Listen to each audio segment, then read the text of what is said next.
I'm so happy to be here today to talk with the women in our Ohio Veterans Homes that make such a difference and to honor them for Women's History Month here in the month of March and get to hear a little bit about their stories, their service to our veterans, and the many things that they do to enhance our veterans' lives. Well, let's get started. I want to start with Leslie. So, Leslie, can you are running our motor fleet coordinator, right? So you run what we used to call the motor pool. Yes? Correct, motor fleet coordinator. That's awesome, but that wasn't where you started. You have worked your way up through the veterans home, haven't you? Correct. I started working at the facility, I believe in 2003 as a nursing assistant. I believe I held that position for about 12 years, and then I went into the police department here within the Sandusky, Ohio Veterans Home for 2 years, and then I went into the motor fleet coordinator in 2018. That's awesome. So what drew you to come work at the veterans home? Always enjoyed giving back to the veterans, though I'm not a veteran myself, very patriotic. I think we have a very patriotic state here, but you do have family members that are veterans. Is that correct? That is correct. I do have an uncle who served in the Army and a cousin that served in the Air Force. And two teenage kids? Correct. I have an 11-year-old daughter, Sydney, and my son, he's 15. His name is Connor. How hard has that been during this pandemic? Interesting, very interesting. The schooling at home has definitely been a challenge, especially when it comes to Spanish. Oh, so have you been looking through our veteran population to find some Spanish speakers to help you out? Actually, we do have quite a few bilingual employees here at the Ohio Veterans Home that have given me some pointers. Oh, that's excellent. So can you give me just one story maybe of a veteran interaction that sticks in your mind? Well, there's a lot of interactions with the veterans that stick in my mind. I've definitely enjoyed over the years listening to the veterans tell me some of their stories of storming the beaches in Okinawa, some of their time in Vietnam, some of the interesting relationships that they formed over the seas. It's definitely been interesting. So this is really Women's History Month, and I think that all of you set an example for so many other women that are out there and look for examples and look for someone that I can mentor or have a mentor or look up to and maybe strive to be. And I think that your progress through the home, Steph or Leslie, has probably been really motivational to see others that, hey, where I enter doesn't mean I have to stay there, that I have other opportunities. So I'm really grateful for that. Thank you. Sure. Let me talk to somebody now from Georgetown. So Stephanie, where's Stephanie? Well, my see, I look around my screen. There's Stephanie. I loved a little bit of your story in that you came into a blended family, and that you actually have a sister that's younger than your daughter. Yes, yes. I love And that. she's actually in nursing school right now. That is so a little chip off the old block. Yeah, I guess. She Have calls you me every now and again for some advice. that see you're an example even in your own home. That's fabulous. Now you have gone through the nursing degrees. Tell me a little bit about your education. I started with my associate's degree. I did that at a local college that's not too far from where I live. A couple years later, I went back and got my bachelor's. I did that through Wright State. And then a couple years later, I went back and got my master's for my nurse practitioner. That is awesome. My daughter-in-law wants to become a nurse practitioner, and she's now working on her BSN. So that's awesome. So you worked in a civilian, to use a term that clarifies between a civilian nursing home, didn't you, for a while? I worked actually at the hospital that's in the little county where I live in Adams County, Ohio. I started there in 2003 and I left there about a year before I came to the veterans home. So I worked in several different departments, but within the same facility. So what do you think is the most marked difference between a civilian facility and a facility that serves our veterans? Because I did so many different roles at the other facility, one of the major things from the roles that I've had is um, like you don't have to incorporate so much in what I do for payment, I guess. Mhm. I mean, that's not very, glamorous, but unless you get paid for services, you can't keep your doors open if you're in a civilian facility. So that was a big part of what we did. And here you don't have to worry about that so much from my end. So it's a little less stress for me. So you I'm can sure actually somebody serve else with your is worried heart, about not having to worry about the about. That's wonderful. it. Yeah. That's cool. But you do have military connections, don't you? You had some family members that served? Both of my grandfathers were in World War II, and then my stepson was in the Army for 1 year. That's awesome. Did you get to talk to your grandfathers about their service at all? One, unfortunately, one of them passed away when I was 2, but the other one, he had a lot of stories to tell.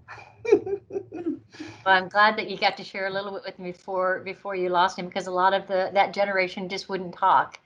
Yeah. So I do love that about our veterans homes, is that I think that when you put veterans together in a community where they're amongst people that they're a little more willing to talk and share. And I want to think that some of them, when they do eventually pass on, at least have a little more peace in their heart because they have been able to talk about it when maybe otherwise they would not, things that they might want to share with their family, but things that they could share with other veterans. I think that's kind of significant. But I can't let you go, Stephanie, without telling me a little bit about why you were considered the most humorous in your high school class. Well, I've always been a goofball. I always like to joke. I don't really know a stranger. It doesn't take anybody very long to get to know me or me to get to know them. So one of my favorite things to do would be to make people laugh. So apparently I did a pretty good job at it. You must have. I'm guessing that you're probably pretty good with our veterans that way too, aren't you? I would like to think so. I know a lot of them and I think they know me.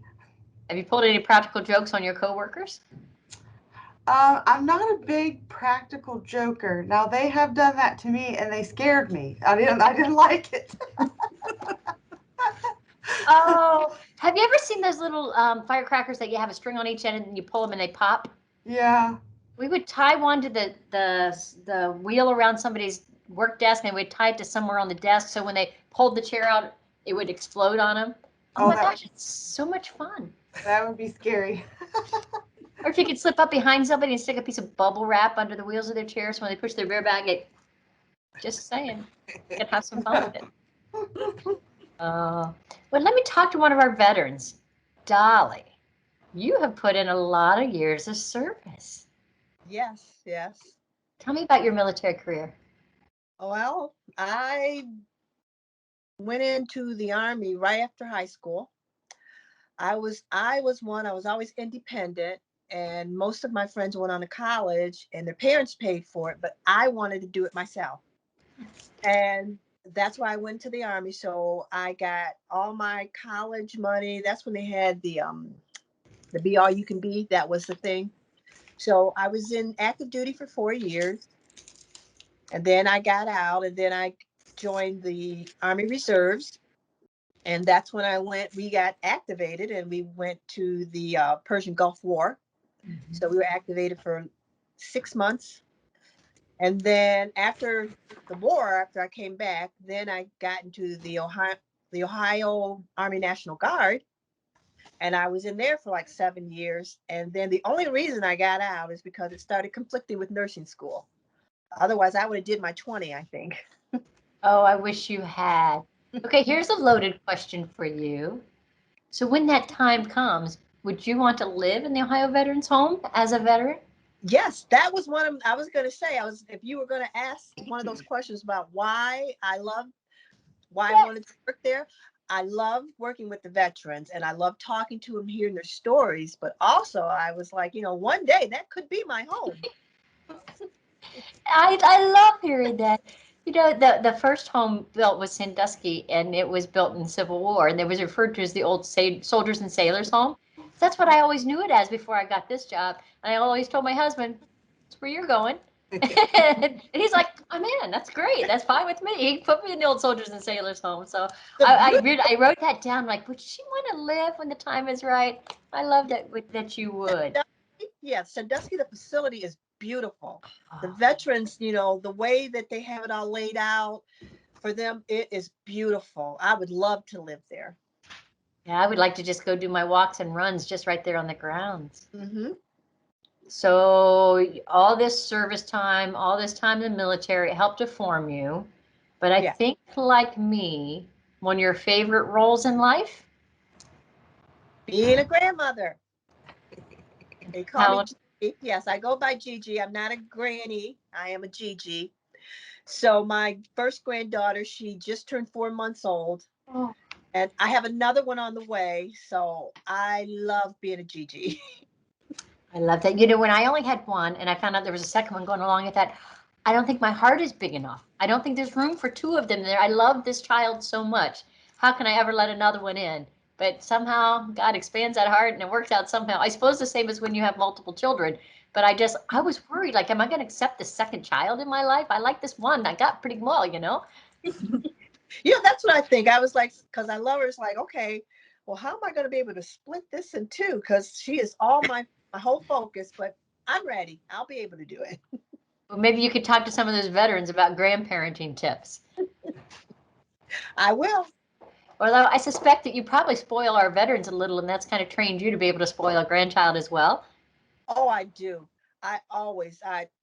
If I go, I always, when I do my rounds, I always try to talk to some of the veterans. I always pick one, and I always go and I sit and I talk. I love that. So what year did you get out of the National Guard? That was 1997. It was 97 or 98.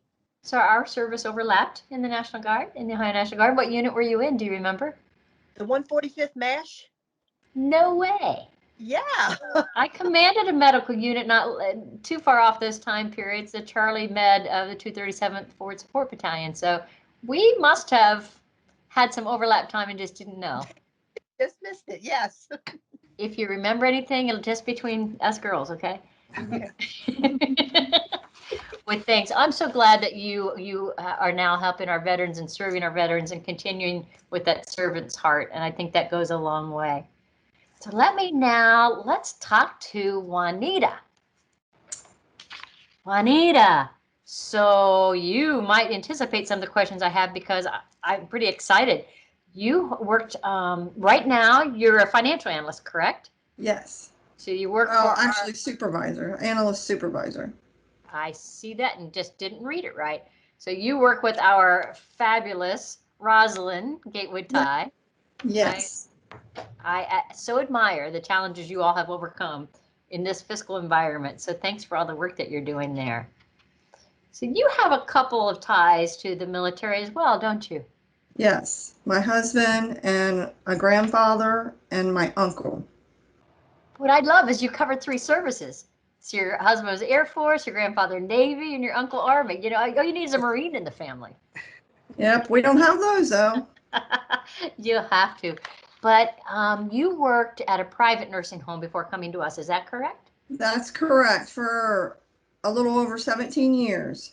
Wow. So what do you see the difference between working at a civilian agency, particularly in the staff, not in the immediate care, between a civilian agency and this veterans home? Um, One of the main things I see the difference is I was used to a majority female population of residents. And at the veterans home, our majority is male. So that was a lot to get used to. Now, the things that I do see, we have a lot more like donations and stuff to help our facility out, which allows us to do way more activities and stuff with our veterans, which is, I think, awesome. Oh, I do too. And as far as the staff goes, I think we have a closer community maybe because we're all there because we want to be there to serve the veterans. Oh, that is very kind. And I like to think that our employees are all that way, that they're there, they have a calling to be there and they're there for that purpose. But you also have a calling with the Girl Scouts, correct? Yes. Tell me about what you do with the Girl Yes. Scouts. Well, I'm a volunteer. I'm a leader, and then I'm also a cookie coordinator. Ooh. And then I help out with the junior fair board, which this last year we haven't did a whole lot because of the social distancing. But I really enjoy being with the girls and watching them learn stuff. You see that light in their eye pop open when they've like figured out something really unique. And we like to do a lot of community stuff with like we did the Wreaths Across America. Yes. We did that ceremony last year. I think it was the year before last. And we do the Memorial Day parade here in our hometown. Now, I do have to tell a little story on them. They were complaining about being hot walking in the parade. And I said, now listen, I said, you feel how hot you are? I said, think about those veterans that we're taking memory of. I said, not only were they hot, they were also in extreme cold. And I said, and they had a lot farther to walk than you do. I said, so this just makes you a little more understanding of what they went through. And they just looked at me like, well, we never thought of it that way, but you know what? They didn't complain after that. I love that, Juanita. I think that you probably are making such an impression on these young girls. And I think it's important that we are mentoring young girls and we're trying to show them what they can be and that there aren't limits. And it seems that you're doing that on a regular basis in many capacities. Yes, we hope to. So I like to camp with them the best because then you get the whole day with them. The Army had me camp lots. I don't ever want to see another tent in my life. Dolly understands. And we don't always do tent camping. Sometimes it's the camping and we camp out in a building somewhere, but it's still an overnight thing. Yeah, my granddaughters have done that with the Girl Scouts and they loved it. And they had so many great experiences. And I think that if it wasn't for people like you that are willing to give their time and show them the way and help them learn how to help others, because there's that also that they're expected to help the youngers and work as a team and all that. Yes. It's so important that people like you do that. And I'm very appreciative of that. Well, thank you. You have 4 grandchildren? Yes. Is that right? Yes. Okay. Are they all local? They're all local. 2 from each son, and 2 of them are twins. Oh my. Yes, 2 twin boys, and then another girl, and another boy from the other son. Yes. My husband was so grateful that we only had 2 because we can divide and conquer. I don't know what happens when they outnumber you. If that like do zone defense or something. Well, I usually only get 2 of them at a time, so I don't have to deal with it too much. That way I can divide my time pretty good. But they love to play games and stuff when they come over. Board games and stuff like that. Well, that's how I am. And Dolly has that to look forward to, is that when my grandkids are there, nothing else is going on. When they were little, I was down on the floor playing, and now we're in the kitchen baking or we're doing art projects. But I think everything else can wait. This time is so precious. So I love that you play games with them, and maybe the Girl Scouts help you figure out some things to do with them as well. Yeah, now the twins, believe it or not, they're boys, but they kind of like to do some craft stuff. And when they see me working on a Girl Scout thing, they want to help too. So sometimes I have to get this extra stuff out. And I bet you don't mind a bit, do you? No, I don't. Well, that's awesome. I appreciate what you do and that you're making a difference. Let me go now to Sandusky. Angel. Angel, I don't know whether you've received my note yet, but you are on the top of my list right now. Oh, geez. So I don't know whether you all saw a newspaper article about Angel, but Angel came in at what, 3:30 or 3 o'clock in the morning one morning? Yeah. And I'm not going to embarrass myself by trying to pronounce this thing. Punchki. Say it? Punchki. Punchki? Yep. Which is a very traditional Polish pastry. Donut. Yep, it's like a donut. Awesome. So tell everybody what you did for our veterans. I came in, I don't know, I like big projects like that. I like to stress myself out to make sure I can get something done in time. So I wanted to come in and bake 500 punchkis for the residents. How many? 500. That's A little over fabulous. 500. And how did they go? Did they know what it was? I wish. I would have loved to bring some to you guys. Well, I just think that's spectacular, and it got to the newspaper, and they did an article on her and all that. But it's not just that. I love this quote from you, if I can read it, Yes. and like to talk about it. Cooking and baking are my canvas, and one of the ways I show love and appreciation, especially to those who matter to me. Yep. Oh, I melted. It's true. Where did you learn to cook and bake? I'm blessed. My father is an excellent cook. 3 of my 5 brothers are cooks. One went to the Culinary Institute of America and is, yes.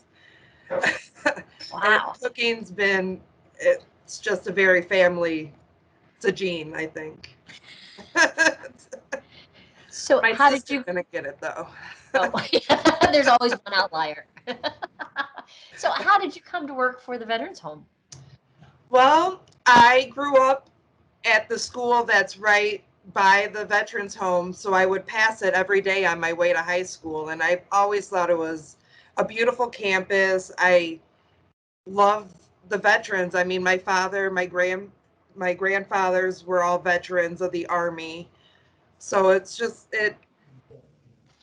very, I don't know. It's just one of those things that I love my vets. I love my country. I wanted to serve those who served me. So do you remember your father being in the military, or was that before you were? That was before me. He was in Vietnam, so he served in Vietnam in 66 to 67. Very difficult time in our nation. Yes, very difficult. Does he ever talk about it? He didn't for a long time.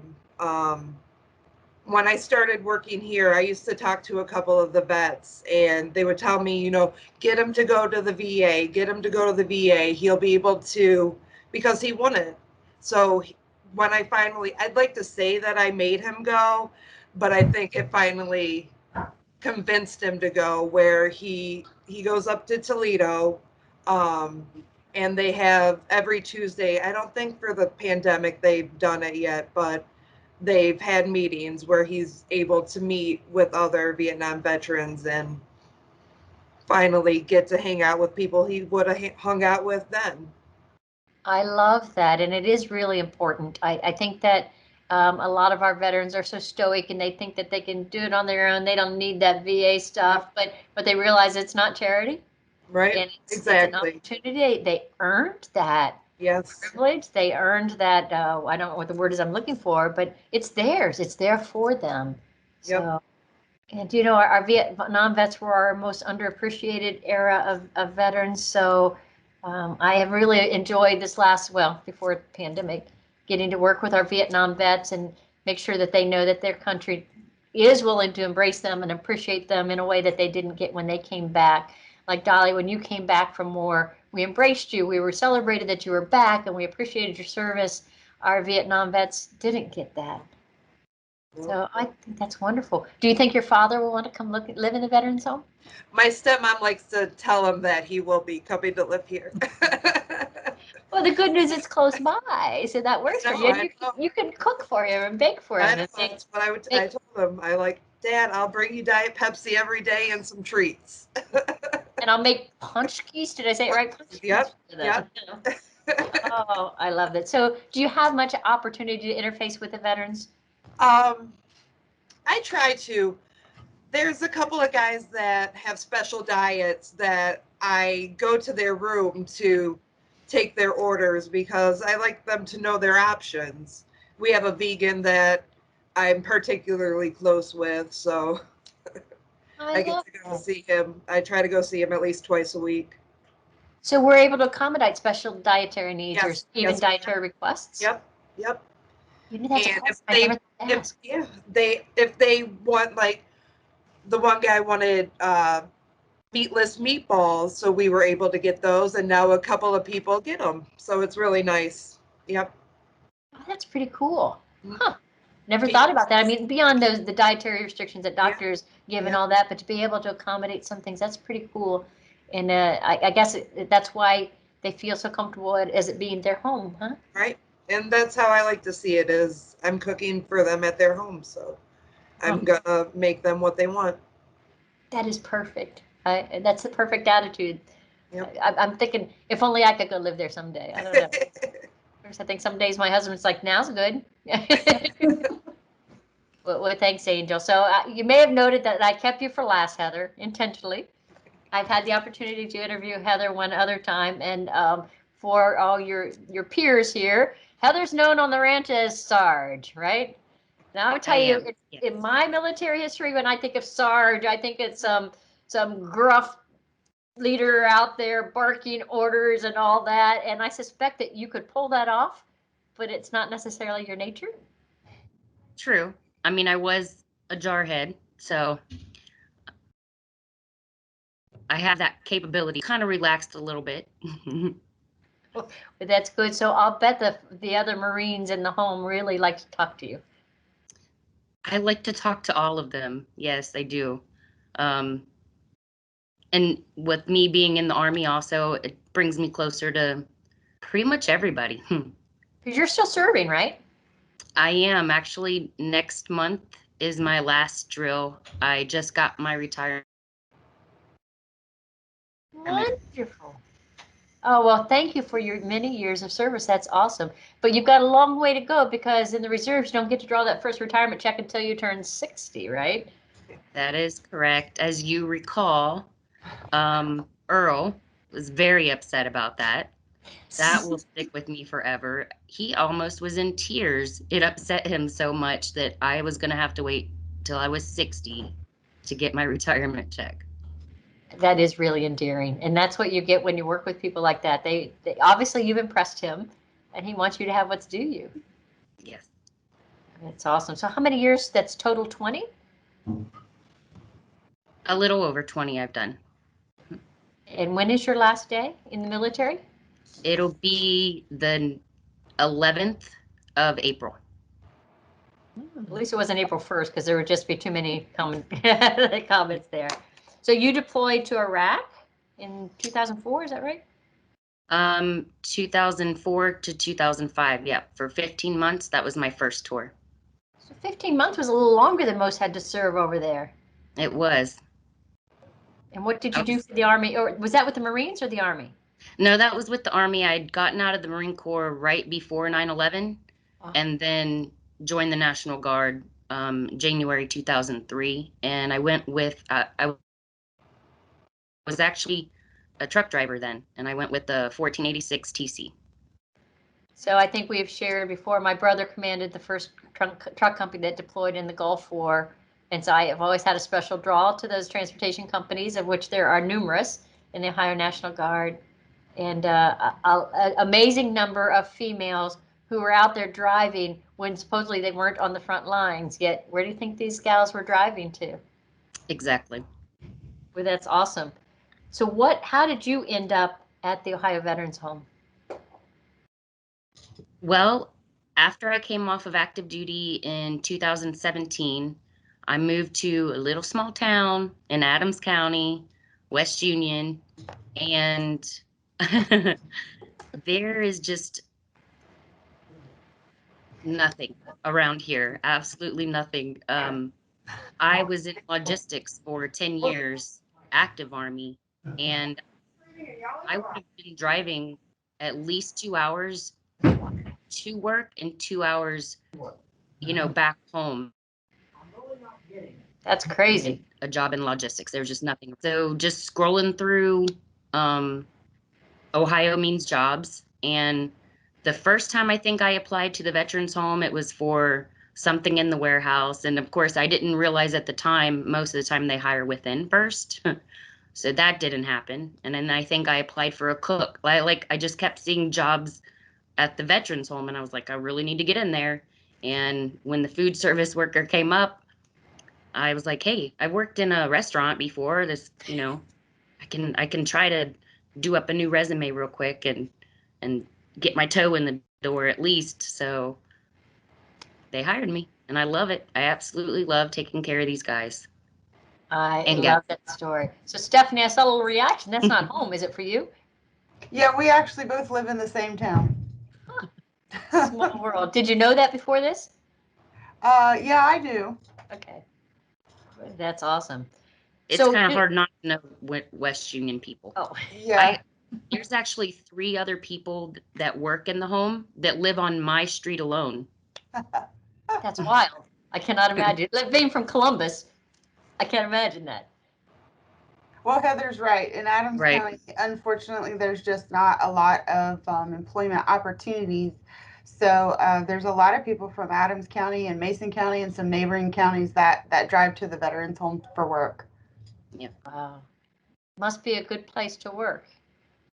I It think is. so.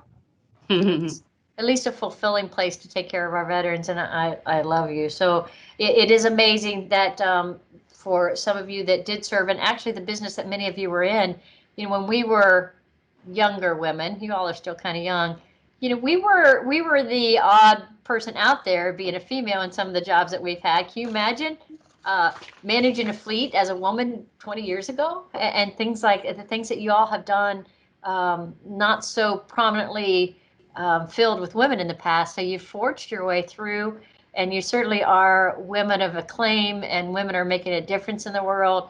And I love that I get to serve with you. But in my military years, it was all men. I didn't grow up with female mentors or women around me that I could share the joys or the pains or the aggravation with. So I love that we have so many great leaders, women leaders in our nursing homes and in caring for our veterans, so that they can see what great things women do and can do, but also that you're serving as an example for younger women and young women that are trying to get into the job market and into the military, and they see people like you out there doing such great things every day. So now it's your turn to talk. Did anything click when I asked somebody something that you wanted to share your story? I'll just say that my dad was a truck driver in Vietnam. There you go. Not an easy job nor a safe job. Nope. And actually, when the first time, it was still fairly early, and we had to actually ship our own vehicles over there. So they were all soft shell, no armor. And we even pulled our own security. So, like, welding mounts into the back of our Humvees to have our, 50 cals and Mark 19s, and we would, do our own security, and ended up after a pretty big ambush Easter Sunday, April 2004. They shipped us down to Kuwait and put bolted armor onto our doors and thought that would work and be okay. And it basically just slowed us down because the armor was so heavy and made us bigger targets. We probably got RPG, mortar, small arms, I'd say like 5 out of 7 days a week driving those trucks. We learned a lot of lessons on your back on how to up armor and all that. And indeed, I remember the stories about they couldn't put the armor plating in the bottoms to say for IEDs blasting up and all that, but it slowed the vehicles down so much you couldn't get out of a situation. That was correct. What else? Leslie, anything spur in your mind after listening to others? I wanted to tell Angel, I did read the article in the Sandusky Register, and I think that's great that you came in and did that for the veterans. And I heard quite the rave from many of them that got to enjoy those wonderful treats that you made. So thank you.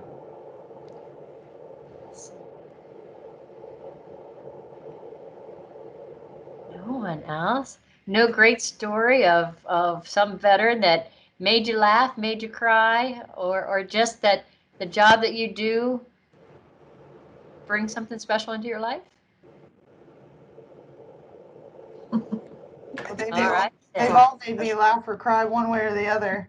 One of the funniest ones, though, was that one of the guys on the secure care unit with a dementia patient they had an outing where they went to La Rosa's and I think Walmart or something like that.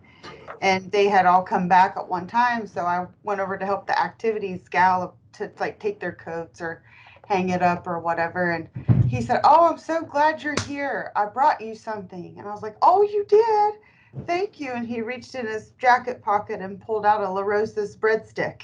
Right out of his pocket? Out of his pocket.